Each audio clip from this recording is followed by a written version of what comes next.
네, 서울중앙교회 성도 여러분 안녕하십니까? 2021년 우리 서울중앙교회 후반기 전도에 참여하신 우리 모든 성도님들을 진심으로 환영합니다. 저는 독양교회를 섬기고 있는 김준현이라고 합니다. 이번 서울중앙교회 전도회를 통해서 우리 모두 다 하나님의 풍성한 은혜와 축복을 경험하게 되시기를 간절히 소망합니다. 여러분 아시는 것처럼 이번 전도의 총 주제는 여호와께 돌아가자입니다. 호세아 6장 1절 3절에 보면 오라 우리가 여호와께로 돌아가자. 그러므로 우리가 여호와를 알자. 힘써 여호와를 알자. 그의 나타나심은 새벽빛같이 어김없나니 비와 같이 땅을 적시는 늦은 비같이 우리에게 임하리라 하시니라. 우리의 믿음과 신앙 이번 전도회를 통해서 다시 한번 회복되는 역사가 있기를 간절히 바라고요. 하나님의 풍성한 은혜와 성령의 능력을 체험하는 귀한 한 주간 되시기를 간절히 소망합니다. 오늘은 우리 전도의 첫째 날로 십자가가 왜 사람에게 구원을 주나요라는 제목으로 우리 함께 십자가에 관한 말씀을 나누도록 하겠습니다. 여러분도 잘 아시는 것처럼 십자가는 기독교 신앙에 있어서 핵심이자 본질이라고 해도 과언이 아닐 것입니다. 사도 바울은 그의 편지서에서 십자가의 의미와 그 중요성에 대해서 여러 차례 언급을 하였습니다. 고린도전서 2장 2절에 보면 내가 너희 중에 예수 그리스도와 그의 십자가에 못 박히신 것 외에는 아무것도 알지 아니하기로 작정하였다고 고백하고 있습니다. 기독교 신앙의 핵심이자 본질임을 다시 한번 천명하고 있고요. 갈라디아 6장 14절에서는 그러나 내게는 우리 주 예수 그리스도의 십자가 외에 결코 자랑할 것이 없다라고 말하고 있습니다. 십자가는 사도 바울이 전한 기별의 핵심이자 자랑이었다고 말씀하고 있습니다. 그렇다면 여러분들은 이 십자가를 어떻게 이해하고 또 어떤 관점으로 바라보고 계십니까? 오늘 저는 이 십자가에 대한 다른 두 개의 관점을 비교하면서 우리는 과연 십자가를 어떻게 바라봐야 할지 함께 생각해 보도록 하겠습니다. 제가 그림 하나를 준비했는데요. 이 영어로 보면 그 글에 보면 이렇게 나온 그 글귀가 있는데 로마의 16대 황제이자 오현제 중에 하나였던 마르쿠스 아우렐리우스는 수많은 명언을 남긴 것으로 유명한데요. 오늘 이와 같은 그런 명언도 남겼다고 합니다. 이 말을 우리가 번역하면 우리가 듣는 모든 것은 의견이지 사실이 아니며 우리가 보는 모든 것은 관점이지 진실이 아니다라는 그런 말입니다. 다른 말로 얘기하면 우리는 듣고 싶은 것만 듣고 보고 싶은 것만 본다는 것이지요. 일리가 있는 그런 말씀이라고 생각하고요. 우리는 누구나 다 그런 자기의 관점과 주관으로 모든 것을 받아들이고 판단한다는 그런 이야기를 하고 있습니다. 여기 왼쪽에 있는 사람이 봤을 때는 분명히 이것이 나무 짝대기가 4개가 맞습니다. 그러나 오른쪽 사람이 봤을 때는 이 나무 짝대기는 분명히 3개인 것이죠. 그래서 이 관점에 따라서 그것이 다르다는 사실. 여기 있는 이 두 사람도 한 사람은 분명히 6인데 다른 한 사람은 9처럼 보인다는 사실. 그래서 우리가 어떤 관점으로 바라보냐에 따라서 그것이 굉장한 차이를 불러일으킬 수 있다는 사실입니다. 십자가를 바라보는 다른 두 관점이 있다고 또 저는 생각이 듭니다. 첫째는 로마인의 관점에서 십자가를 바라보는 것이고요. 또 다른 하나는 구약 성경을 잘 알고 믿고 있었던 유대인의 관점에서 십자가를 바라보는 것이라고 생각합니다. 먼저 이 로마인의 관점에서 보면 이 십자가는 이 존 스토트라는 그런 기독교 저술가 쓴 이 그리스도의 십자가라는 책에 보면 이렇게 기록되어 있습니다. 십자가는 당시 알려진 세계의 변두리에 살던 야만인들에 의하여 고안되어서 뒤에 히라빈과 로마인에게 받아들여진 것으로 보인다. 아마 이것은 지금까지 행해졌던 모든 처형 방법 중에서 가장 잔인한 방법일 것이다. 왜냐하면 이것은 사람이 극도의 고통을 느낄 때까지 죽음을 늦추기 때문이다. 거기에 달린 사람은 여러 날 동안을 죽지 못하고 고통을 당했다고 말하고 있습니다. 이 로마인들의 관점에서 봤을 때는 이 십자가형은 그들이 할 수 있는 가장 잔인한 처형 방법이었습니다. 그래서 로마 시민들은 가급적이면 이 형벌에서 제외되도록 그렇게 그들이 법을 청하고 있었습니다. 2004년에 멜 깁슨이라는 유명한 영화 배우가 감독을 맡아서 만든 영화가 있습니다. 패션 오브 크라이스트라는 그런 영화인데요. 우리 많은 성도님들께서 이것을 또 보셨으리라고 생각합니다. 저도 이 영화를 봤는데요. 제가 이 영화를 보면서 계속 생각했던 거는 그 예수님의 죽으심에 대한 묘사에 있어서 너무 그 육체적인 고통에 좀 포커스를 맞추고 있다라고 하는 그런 생각을 좀 갖게 되었습니다. 어떻게 보면 예수님의 십자가를 이 로마인의 관점에서 또 잘 묘사하는 그런 일면의 그런 영화가 아닌가 생각을 하게 됐습니다. 이 최고영 목사님이 쓰신 언약이라는 책에 보면 이렇게 되어 있습니다. 사단은 십자가를 잔인한 사형 도구의 하나로 바라보게 함으로써 십자가의 참 의미를 퇴색시켜 왔다. 많은 그리스도인들이 십자가를 로마인의 관점에서 바라보므로 요점을 상실한 것이 사실이다라고 말하고 있습니다. 이 예수님의 죽으심을 너무 육체적 고통의 측면에서만 집중하게 된다면 우리는 그 십자가의 참 의미를 깨닫지 못할 수 있다는 그런 말씀인 것입니다. 근데 여러분 한번 잘 생각해 봅시다. 왜 예수님께서 십자가에 달리시게 되었습니까? 로마의 요청 때문이었습니까? 아닙니다. 로마법에 의하면 예수님은 절대로 십자가에 달려 돌아가실 수 없었습니다. 왜냐하면 예수님은 도망친 노예도 아니고 흉악범도 아니었기 때문이었습니다. 그러면 누구에 의해서 예수님이 십자가에 달리셨나요?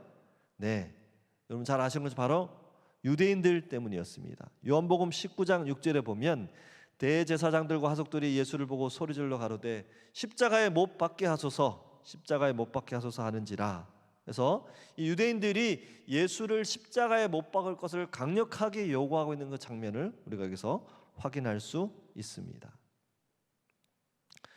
여러분, 그러면 왜 유대인들이 예수님을 십자가에 못 박으려 했었습니까?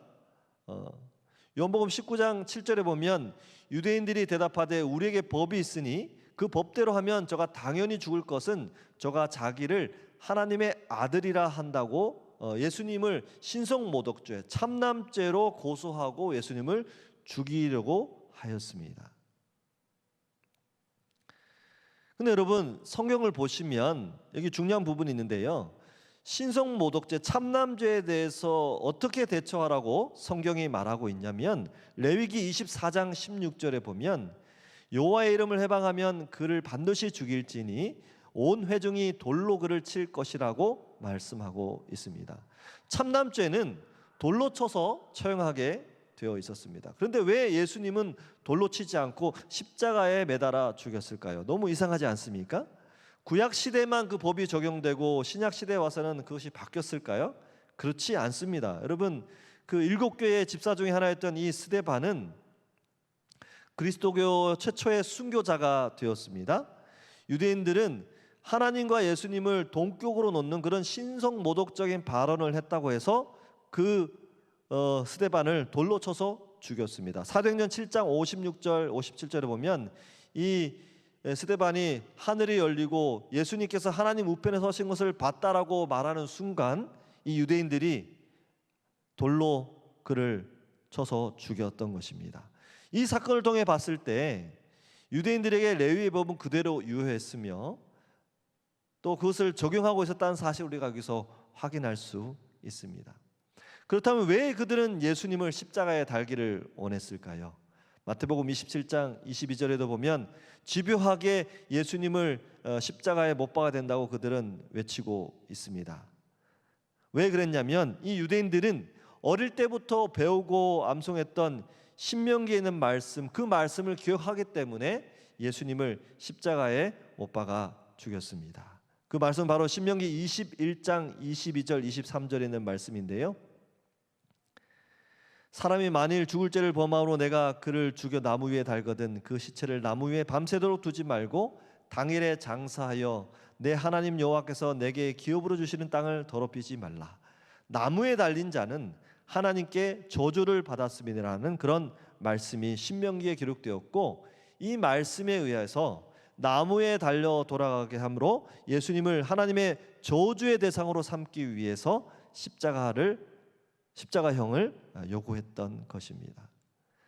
나무에 달린 자는 이유를 불문하고 하나님의 저주를 받은 자로 공인되었기 때문입니다. 그래서 그리스도 십자가라는 책의 30페이지 보면 이런 말씀이 있습니다. 유대인들의 관점에서는 이 십자가가 만약 로마인들이 십자가를 무서운 것으로 간주했다면 그 이유와 다르지만 유대인도 역시 마찬가지였다.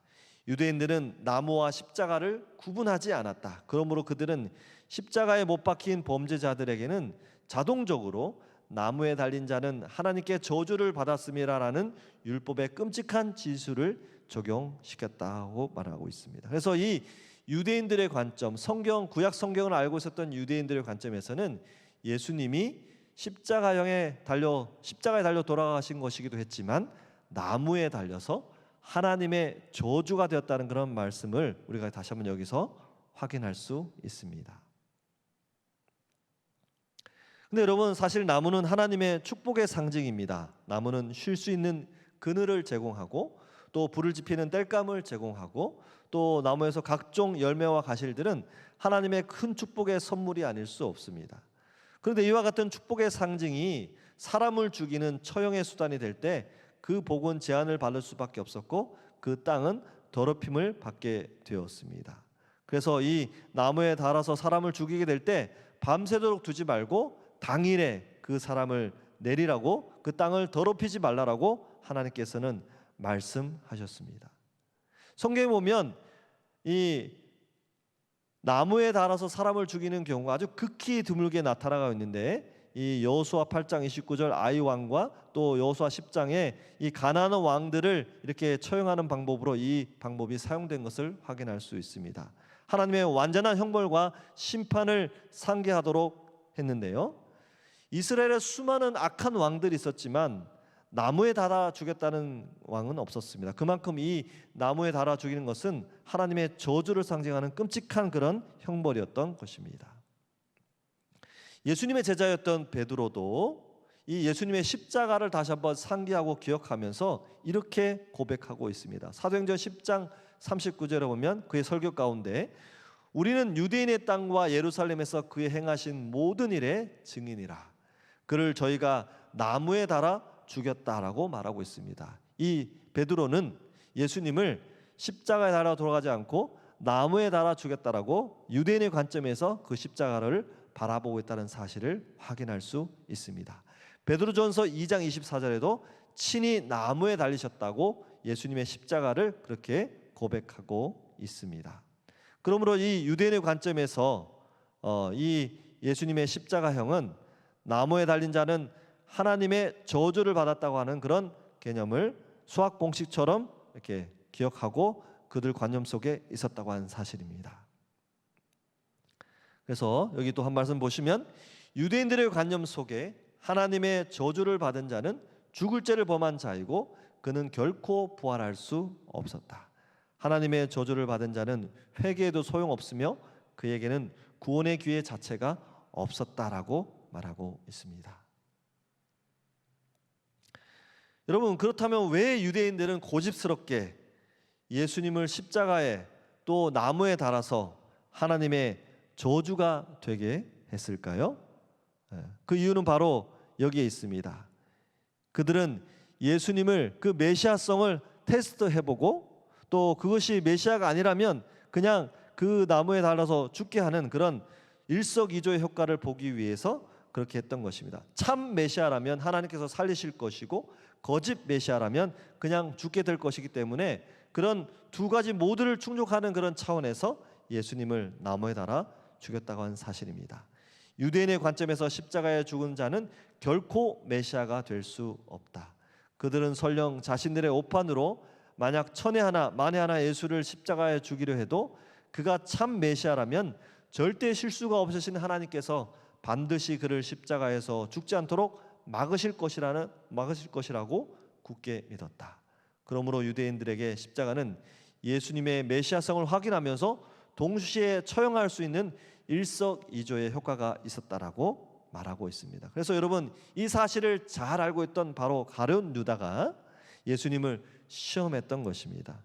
가룟 유다는 단지 그 은전 몇 때문에 예수님을 팔아 넘긴 것이 아니고 예수님께서 메시아이신 것을 믿었기 때문에 그런 극적인 그런 상황이 생긴다 할지라도 그 십자가에서 모면해서 다시 살아나시고 또 그런 극적인 반전이 일어난다면 자신이 가장 큰 1등 공신이 될 거라 생각하에 예수님을 시험에 넘기고 그렇게 팔아 넘겼던 것입니다. 그러나 그 가룟 유다의 생각과는 다른 결과를 우리가 보게 된 것을 잘 알게 됩니다. 예수님이 십자가에 달려 돌아가신 뒤에 우리 이 엠마오로 가는 두 제자가 있었습니다. 여러분 이 노래도 잘 아실 텐데요. 엠마오로 가는 두 제자, 절망과 공포 가운데 그들이 걸어가고 있었다라고 말씀하고 있습니다. 왜 그들이 이렇게 실망하고 절망했을까요? 왜냐하면 그들이 참 메시아, 참 선지자라고 믿었던 그 예수님께서 나무에 달려 돌아가시고 죽으셨기 때문인 것입니다. 그가 참 메시아, 참 선지자였다면 하나님께서 그를 살리셨을 텐데 죽었다는 사실은 우리가 믿었던 그 메시아, 선지자가 바로 거짓 메시아, 거짓 선지자였다는 사실을 알고 그들은 실망과 낙담 가운데 그들의 고향으로 돌아가고 있었다고 하는 사실입니다. 이처럼 유대인이 십자가를 바라보는 관점은 이렇게 동일한 관점이었던 것입니다. 십자가에 대한 로마인의 관점도 구약 성경을 잘 알고 있다는 유대인 관점에서도 십자가의 참 의미는 제대로 설명되지 못했습니다. 그렇다면 여기서 우리는 어떤 인간의 관점도 아닌 하나님의 관점에서 이 십자가를 바라볼 필요가 있다고 생각됩니다. 하나님의 관점에서 볼 때 십자가는 어떤 것이었을까요? 로마인들이 생각했던 것처럼 무서운 형벌이기도 했으며 유대인이 이해했던 것처럼 하나님의 저주의 상징이기도 했으며 무엇보다도 이 십자가는 죄인을 구원할 수 있는 하나님의 유일한 해결책이었다고 하는 사실입니다. 갈라디아서 3장 13절에 보면 그리스도께서 우리를 위하여 저주를 받은 바 되사 율법의 저주에서 우리를 속량하셨으니 기록된 바 나무에 달린 자마다 저주 아래 있는 자라 하였음이라.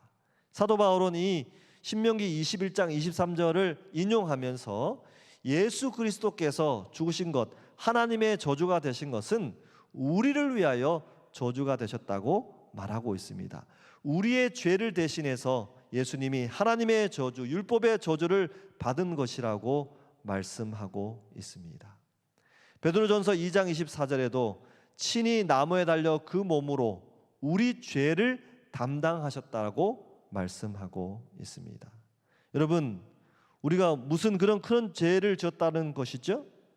어떤 죄를 짓길래 예수님께서 그런 무서운 형벌을, 하나님의 저주를 받으셔야 했을까요? 우리가 잘 아는 것처럼 창세기 보면 하나님께서는 6일 동안 이 지구를 창조하시고 마지막 6째 날에 최초의 사람인 아담과 하와를 만드셨습니다.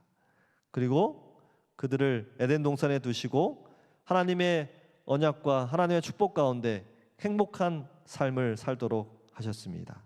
그리고 그들의 순종의 시금 속으로 동산 중앙에 선악과를 두시고 그것을 먹지 말게 하시고 먹는 날에는 반드시 죽이리라는 그런 하나님의 선언이 있었습니다.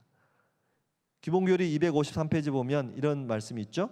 그들에게 한 가지 제한이 가해졌다. 그들은 선악을 알게 하는 나무의 실과는 먹지 못하게 되어 있었다. 이 나무는 하나님께서 세상의 소유주로서 최종적인 권위를 가지고 계신 분임을 끊임없이 상기시켜 주었다.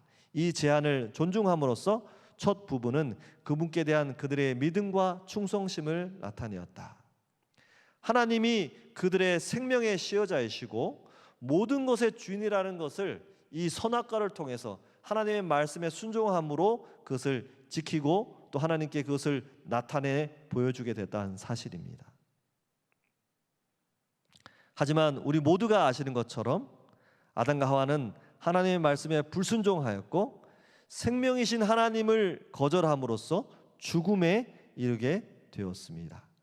사실 이 죄의 결과인 죽음은 하나님의 형벌이라기보다는 생명이신 하나님의 부재에 대한, 그 하나님을 거절한 것에 대한 자연스러운 결과였다고 말씀하고 있습니다. 로마서 5장 12절, 한 사람으로 죄가 세상에 들어오고 죄로 말미암아 사망이 왔으며 모든 사람이 죄를 지었고 모든 사람이 사망에 이르게 되었다라고 말하고 있습니다. 그래서 아담 이후에 태어난 모든 사람들이 사망에 이르게 되었고, 죽는다는 것은 우리가 죄인이라는 사실을 증명하는 그런 안타까운 사실이 되었다는 사실이죠. 그러므로 아담과 하와가 범한 죄의 결과는 바로 죽음이었습니다. 여러분, 여기 꽃다발 하나가 있는데요, 아름다운 꽃다발이 있지만 여러분, 이 꽃다발은 며칠만 시간이 지나면 시들어 죽게 됩니다. 그 이유는 이 꽃들이, 이 아름다운 이 줄기들이 생명의 줄기에서 이미 꺾여서 잘라져서 나왔기 때문인 것입니다. 생명의 줄기에서 단절되고 분리되었기 때문에 시간이 지나면 당연히 시들고 죽는 것은 당연한 결과인 것입니다. 그러므로 우리가 죽는다는 것은 생명이신 하나님을 거절하고 하나님을 거부하고 또 하나님이 없기 때문에 우리가 죽는 것은 당연한 결과라고 생각할 수 있습니다. 그래서 이 죽음은 하나님과 완전히 단절되고 하나님과 완전히 분리되는 하나님 없음의 상태가 바로 이 죽음이라고 하는 사실입니다. 아담과 하와는 그 죽음을 직면하게 되었고, 하나님께서는 이 상태에 있는 이 두 인류를 사랑하셔서 놀라운 하나님의 말씀으로 그들을 다시 구원코자 하셨습니다. 시대의 소망 834페이지에 보면, 땅의 기초가 놓이기 전에 아버지와 아들은 이미 합의하셔서 인류가 사단에게 정복당하게 될 경우에 인류를 구속하시기로 언약을 세우셨던 것이다. 그들은 손을 굳게 잡으시고 그리스도께서 인류를 위하여 보증인이 될 것이라는 엄숙한 서약을 하셨다. 여러분, 예수님께서 이 지구를 창조하시기도 전에 인류가 범죄하게 될 때에 예수님께서 그 모든 책임을 지시고 우리의 보증인이 되시겠다고 이미 서약하시고 아버지 하나님과 약속을 하셨다는 사실입니다. 여러분, 지금은 이 연대보증제도가 없어졌지만 이 연대보증제도 때문에 얼마나 많은 사람들이 사실 어려움을 당했습니까? 근데 우리 예수님께서는 이 죄의 보증, 죄의 결과를 우리를 대신해서 보증인으로서 그 결과를 대신 져 주시겠다고 약속하셨습니다. 그리고 구약의 여러 사건과 인물, 제도들을 통해서 예수님께서는 우리를 대신해서 죽는 그 대속적 죽음에 대한 예언을 주시고 또 그것을 강조해 주셨습니다. 우리가 잘 아는 이사야 53장 4절부터 6절에 보면, 그가 찔림은 우리의 허물로 인함이요 그가 상함은 우리의 죄악을 인함이라. 그가 징계를 받음으로 우리가 평화를 누리고 그가 채찍에 맞음으로 우리가 나음을 입었도다. 우리는 다 양 같아서 그릇 행하여 각기 제 갈 길로 갔거늘 여호와께서는 우리 무리의 죄악을 그에게 담당시키셨도다라고 말하고 있습니다.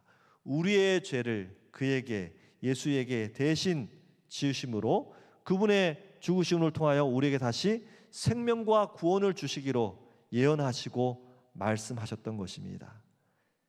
하나님의 구원의 계획표에 따라 때가 참에 그 예수님께서 이 땅에 오셨고 이제 드디어 십자가에 달려 돌아가시게 되었습니다.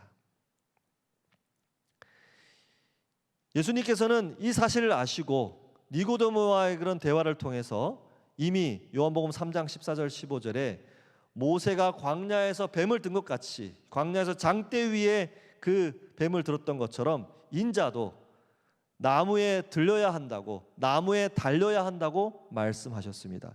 예수님께서는 이미 우리의 죄를 대신해서 그 죄의 저주, 율법의 저주, 나무에 달려서 하나님의 저주가 되어야 한다는 사실을 아시고 그것을 이루시겠다고 이미 약속하시고 그것을 향해서, 십자가를 향해서 이미 달려가고 계셨다고 하는 사실입니다. 예수님께서 자신이 어떤 죽음을 당하실지 말씀하셨지만 니고데모도 유대인들도 그것을 잘 깨닫지 못했다고 하는 사실입니다. 마태복음 26장 2절에도 너희 아는 바와 같이 이틀을 지나면 유월절이라 인자가 십자가에 못 박히기 위하여 팔리우리라 하시니라.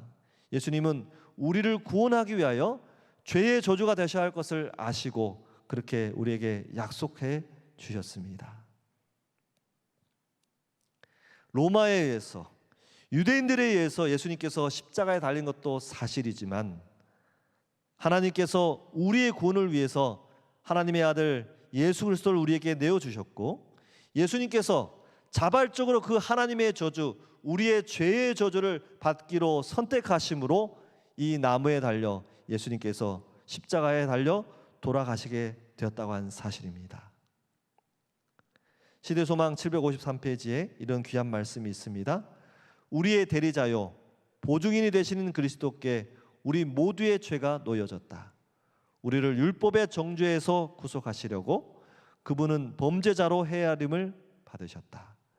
아담의 모든 자손의 죄가 그분의 마음을 눌렀다.